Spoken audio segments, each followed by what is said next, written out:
This is not a concert. In fact, it is a huge crowd that gathered to just get a glimpse of this individual called Aasaram Bapu. Who is he? A criminal who was actually convicted of raping a 16-year-old minor. In fact, this was only one of the crimes that he got convicted for. There were also multiple allegations on him with respect to land encroachment and murder. In 2009, the Gujarat State Legislative Assembly stated that he had illegally encroached more than 67,000 square meters of land in Ahmedabad alone. The Serious Frauds Investigation Office estimated the value of this illegally encroached land to be 700 crore rupees, and they recommended Asaram's prosecution. He has also been accused of kidnapping and murder. In 2008, two boys from his Gurukul mysteriously disappeared and weren't found. The boys' parents weren't allowed to lodge a complaint by the local police due to pressure from Asaram's ashram. A few days later, these boys were found dead with their bodies mutilated near the ashram. And if that wasn't scary enough, during this investigation, two other boys were found dead under mysterious circumstances in another sister ashram owned by Asaram. So why on earth did all of these people gather to meet a violent criminal like this? And what is even more appalling is that when Asaram finally got arrested, former A-list actor Govinda came out in his support. India is currently suffering from a godman crisis. Let's understand why. India is probably the only country where becoming a godman or a Baba is the most lucrative career of them all. Trust me, it is even better than an MBA. When the best IIMs in India can guarantee a package of 30 to 40 lakhs per annum, becoming a Baba can give you even more.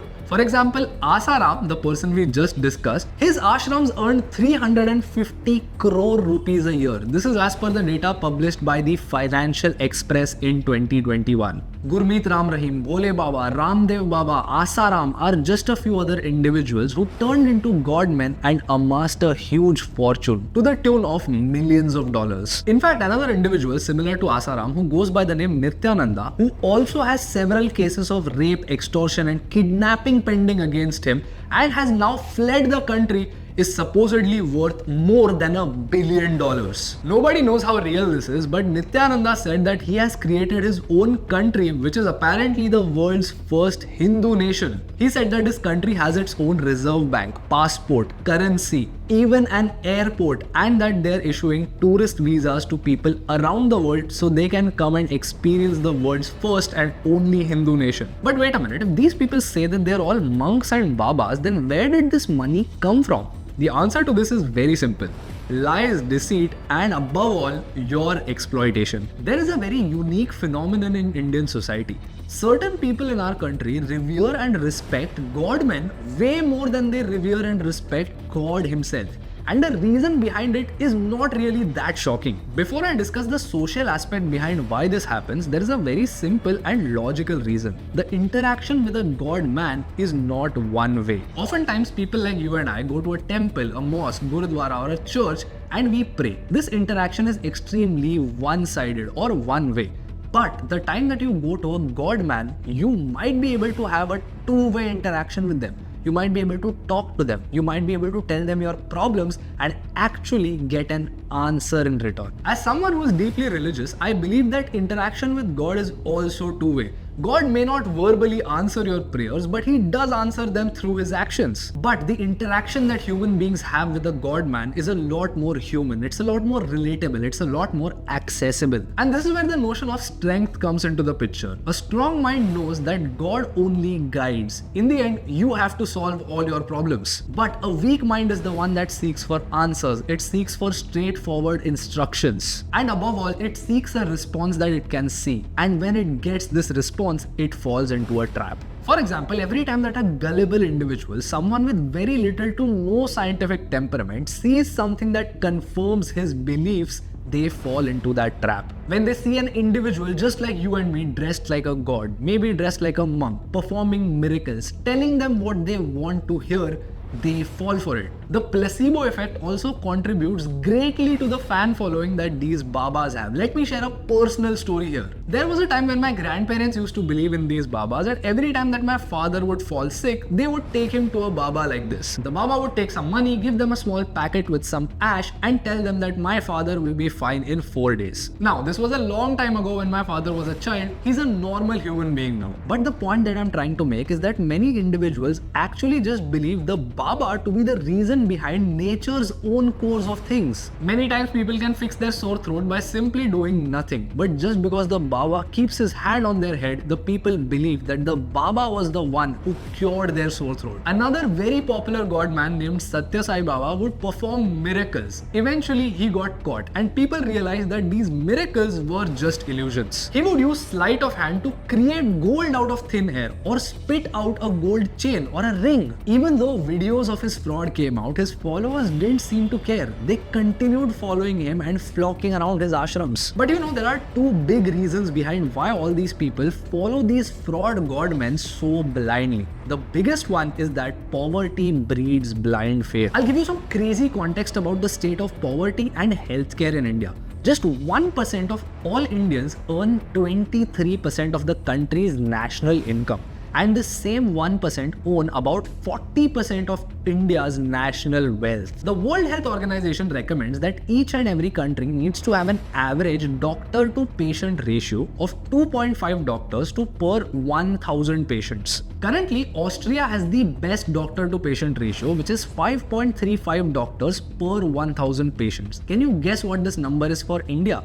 Just 1.2. In fact, up until 2017, it was less than 1. So in a situation where most of our country's individuals are poor, and on top of that, they do not have access to good medical facilities, they often turn to such options. They do not just turn to these options because they're gullible. They do so because they're in a situation where they have a when all else fails, let's try this kind of a mindset. Picture this. There is absolutely no income in your life. You are horribly sick. You have no insurance. You tried each and every homemade hack. You listened to your friends and nothing worked for you. And finally, your neighbor tells you that why don't you go to this Baba who has even cured cancer? Wouldn't you say that, you know what, let's just give it a shot? After all, there is absolutely no other options you have left. And the sad reality is that for many people in our country, there aren't any other options left. And when innocent people come to these godmen out of desperation, the godman tries to replace the god with himself. I'll give you a very messed up example which my friend went through. He attended a retreat which was organized by one such godman where he saw something extremely shocking. Every morning, you weren't allowed to say good morning or even Jai Shri Ram or Jai Shri Krishna like most Hindus do in a religious setting. You had to say Jai Shri followed by the godman's name. For example, if I was the godman, every morning you had to say Jai Shri Aditya. Good morning was not allowed. These small changes in behavior are how these godmen try and replace your faith in God with your faith in them. But wait a minute, it's not just the poor who fall into the trap of these godmen. It is also some extremely influential, powerful and rich people. For example, when Aasaram was arrested for rape, the A-list actor Govinda came out in his support. Ananya Pandey is one of the highest paid actresses in the country and she has also been openly worshipping one such godman. In fact, back in the 1800s, there used to be a very influential godman named Grigory Rasputin who held considerable amount of influence over the Russian Empire. He had become a dear friend to the family of Nicholas II, who would go on to be the last emperor of Russia. In India too, many politicians are often spotted with all these babas. However, in the case of the politicians, the situation is a little bit different. While some of the politicians might be gullible and think of these babas as their gods, many politicians hang out with these babas for a vote bank. There is often a nexus of shared interest where the politicians help these godmen with various kinds of political favors, such as granting them permissions, giving them land, helping them build various things such as ashrams, hospitals, trusts, giving them tax benefits, ensuring that the cops do not go after them regardless of the crimes that they commit, and so on. And in exchange, these godmen provide the politicians with a very reliable and a very populated vote bank. Also, please keep in mind, this is not exclusive to one religion like Hinduism or Islam. You will find godmen across all religions in India.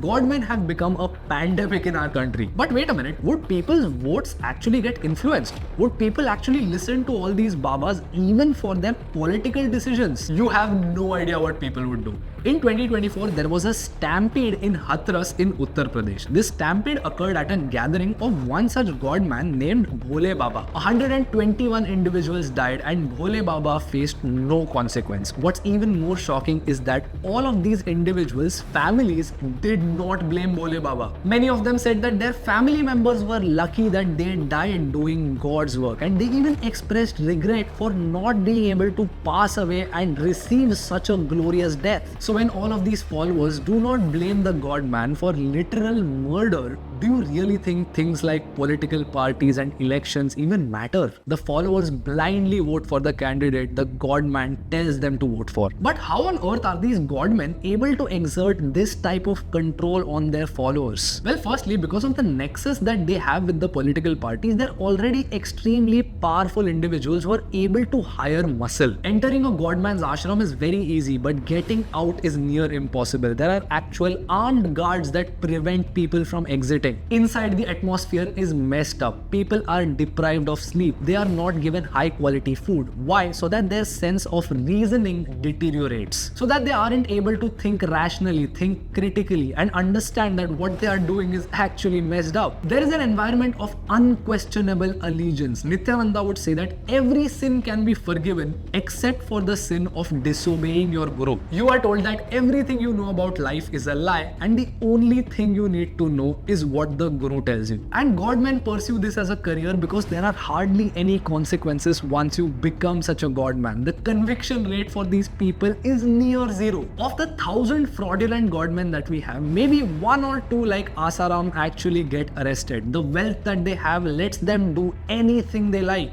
And what does that lead to? Exploitation on each and every level. Financial, sexual, social, you name it. It leads to a degeneracy where Babas say things like AIDS can be cured with their touch, and people end up believing them. When the famous Pookie Baba says things like, if you don't pray to God and perform puja, your husband would naturally hit you. What's wrong with that? It leads to Ramdev Baba saying things like his Ayurvedic medicine Coronil can actually cure COVID-19. It leads to Baba saying things like, if you just have 1 glass of Gomutra, which by the way is the urine of a cow, you can treat cancer.